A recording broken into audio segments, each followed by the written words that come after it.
Hello and welcome to my brand new channel, Gaming. Today is January 13th, 2021, and this is my very first post, my very first video. I intend to use this channel to share my love and my experience about gaming, PC gaming in particular. I've played tons of games. I loved many of them. And today I want to go over the top, I don't know how many, maybe top 20, maybe top 30. I don't know how many are in the list. But at the same time, I want to keep this relatively short and simple. So I want to tell you about this channel that in the future I plan on adding more original content, such as a logo, a background, everything to personalize it and make it better, make it more quality.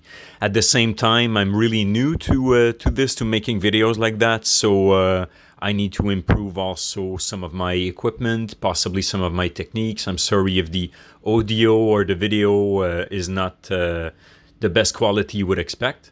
But as I'm saying, with time I will grow. I encourage you to subscribe to help me grow.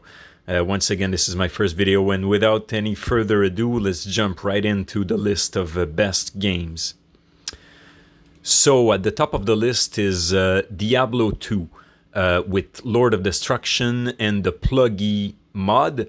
And also I've put alternately Midian XL and Midian 2008. Now there are newer versions of this mod, but I had a tremendous time playing that. And I would just tell you, if you don't cheat in this game, like if you've never received the Stone of Jordan by one of your friend, that's kind of cheating, or the top runes. So if you don't cheat and you just play single player, wow, it's a fantastic game. Not breaking it and keeping it the way it's meant to be played means that the item rarity really makes it a hardcore game, very deep, where you can play for thousands of hours and still find new, better, more rare items. Moving on, next title is Terra Online. I really like this game also. Believe it or not, I've played mostly by myself, on my own, doing quests of the main storyline and all of the sub-branches, and just gathering material, killing monsters here and there. And then I started doing a few dungeons, but this is the way I wanted to play the game. It's free. It's on Steam. You can download it for free and go play this. Fantastic value for the money. Next, I have Starcraft 2, which is just an incredible game, just very solid. It's a masterpiece, in my opinion. We can see that even 8 years after coming out, or maybe even 9 years now, it's still extremely popular, still part of the esports world, especially in South Korea, and I really like watching some of those casts. All right, the next one, Diablo 3, once again another Blizzard title. So it's not as high as Diablo 2, of course. I'm saying of course because it doesn't have the same depth, I find, in terms of items. I mean, there are no runes to socket into your items, not as many sockets. It just feels much more too streamlined, maybe. But anyway, there's still an enormous amount of quality, extremely high quality content, both in terms of sound, music, graphics, and just the classes you have. So I can't pass by. It's still a great title, and I had a lot of fun. Baldur's Gate 1 and 2 plus Tales of the Sword Coast, the expansion for the first, and Throne of Baal, the expansion for the second. I hope I'm not wrong with the Throne of Baal expansion being the one for the second, but the fact also that you could export your character from the first to the second, that was great. Fantastic game also there. I had a lot of fun, played it multiple times. Metal Gear Solid, a great title. Also, I had a lot of fun. The immersion factor in Metal Gear Solid was really fantastic. It's the combination of stealth and futuristic environment. So I had a lot of fun playing that, along with the missions, the kind of little training missions that you do at first with the black background and the grid. I remember all of that and had a lot of fun. The next one on my list is Endless Legend. Really what they accomplished was a great environment.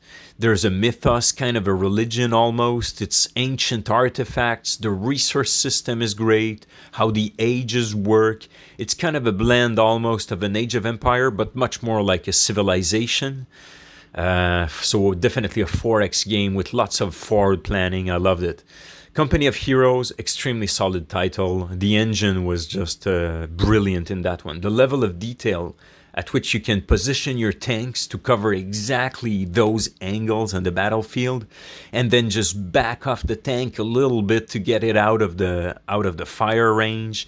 Things like that. It's so precise in terms of the controls. I really absolutely loved it. The next one, Warcraft 3 and the expansion, Frozen Throne, was a fabulous RPG. You got to experience how Arthas fell through all of that and all of the other races around it. So great title. Pillars of Eternity with the White March expansions. This is a reminder of the old days of Baldur's Gate. I think that's precisely where they got their inspiration from. So I'm still playing. I haven't finished it, but it's a fantastic title. Really love it.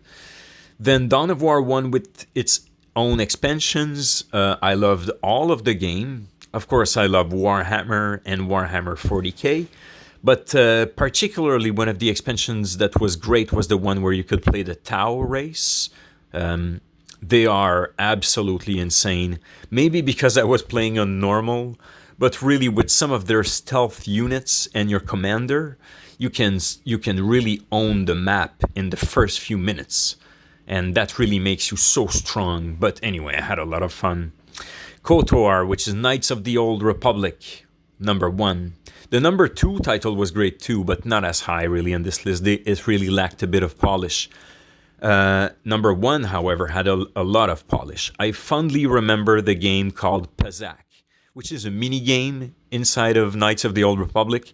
And what's nice is that throughout the game, Knights of the Old Republic, you drop items here and there, and you also get some Pazak cards, which means in the normal game, you drop items for the mini game. And the mini game is a card game that really looks like blackjack, so it's kind of a card game. You can't exceed 21. Anyway, fabulous game. Upgrade your lightsaber, pick light or dark side, full of quests, very open. Next one, Front Mission Gun Hazard on the Super Nintendo Entertainment System. So that's maybe a bit high on this list. It's just that I can't fault that game. For a 2D side platformer, everything, the music, the sounds, the upgrades, you level up, you can redo the maps as many times as you want, full grinding mode, just to level up and get more cash. I had a lot of fun playing that. But I didn't spend nearly as much time playing that as I did for the other games. It's maybe a 20-30 hour game, whereas for the other ones it was much more, minimum of 100, I guess. All right, Alpha Centauri, a great game, a 4X game, maybe a bit old, but still I keep very good memories, particularly of the audio that was attached to every discovery you made. Maybe not each one of them, but some discoveries were more important, and some of the factions would voice what those technological advancements represent. And they each had their personality, all of the factions, so they each had their take on what, for instance, bio-enhancement technology would give you. Maybe the military side would see it as we'll be able to create bio-enhanced soldiers, whereas the environmentalists would see it as we'll have better crops, more efficient. So anyway, it's a fantastic game, great 4X game. Age of Empires 1 with the expansions, also a fantastic game. I could go on and tell you so many details about these ones because I have so many good memories. But the level of detail in this, how you can micromanage each little citizen, it's an RTS game, obviously very comparable to Warcraft 3, but without the fantasy world. It's really based in real world, historical perspective. World of Warcraft, I started playing very late in 2012 when it was free to play up to level 20. I had a great time playing hardcore in this game, and yeah, I can play hardcore, just delete your character if you die. So I keep excellent memories of playing that too.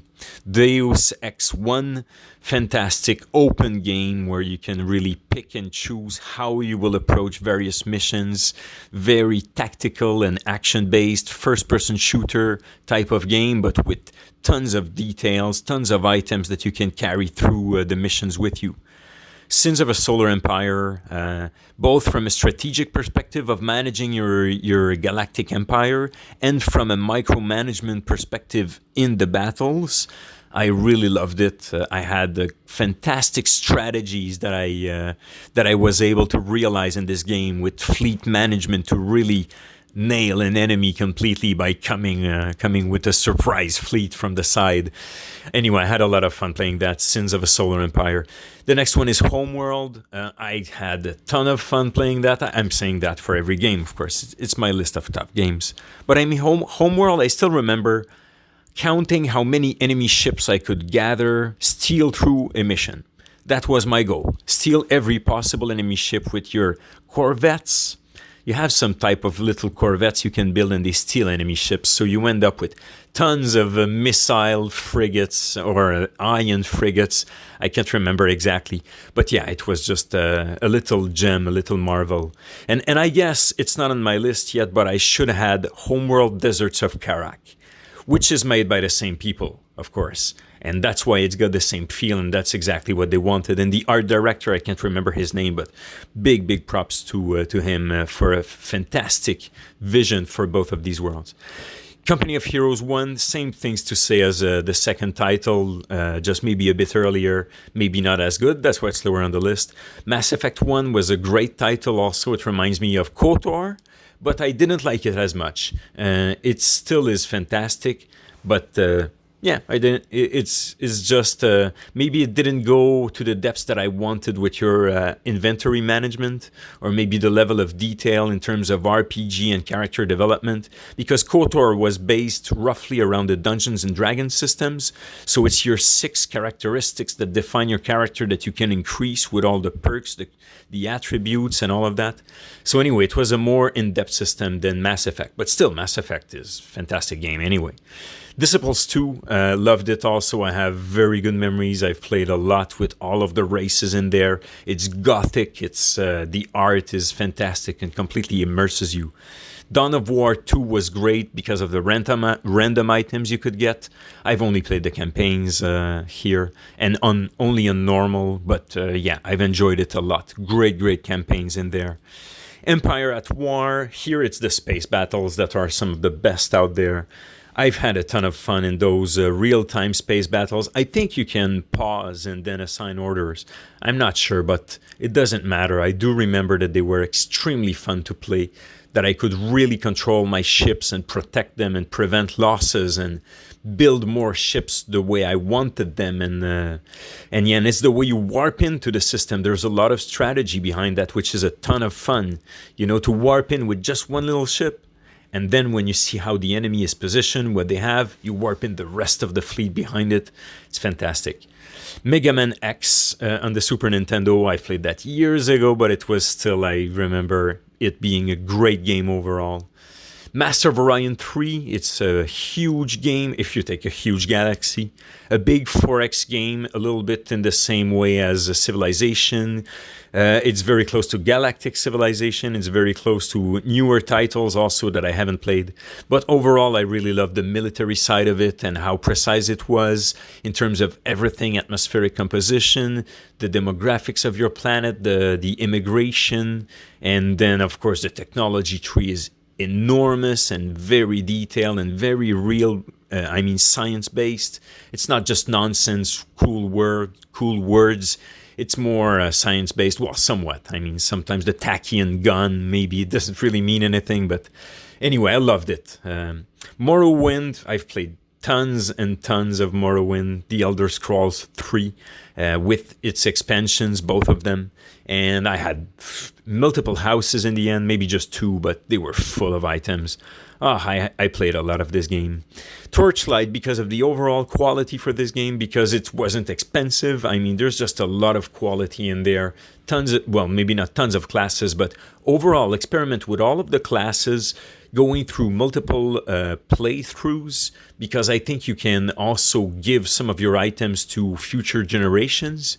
I'm not sure, but anyway, I got some characters in their late 40s and or maybe even level 50s or 60s. And yeah, it's just great. Reminds, of course, of Diablo 3 and Diablo 2. And finally, Civilization 4, I put it on this list. I guess I should update it because maybe it's not that great, but I still had a ton of fun playing a big, badass American empire that would conquer the world with its overwhelming military strength. So, well, that's it for today for the list of top games. I hope you've enjoyed. Please subscribe to my channel to help it grow, and I'll see you next time.